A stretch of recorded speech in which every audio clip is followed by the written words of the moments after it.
في الحر ده ما كانش ينفع غير ان انا اعمل الكرانش ده.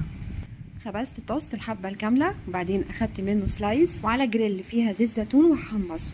في بولة حط معلقة من زيت الزيتون، زيت زيتون من اوليفا، هضيف لها معلقة عسل وعصرة ليمونة. هنضيف معلقة شطة فليكس وما تخافوش لان مش هنحس بطعم حرقان الشطة. هضيف كمان معلقة اعشاب ايطالية، وكمان هضيف فلفل اسود مجروش. هنقلبهم كلهم كويس.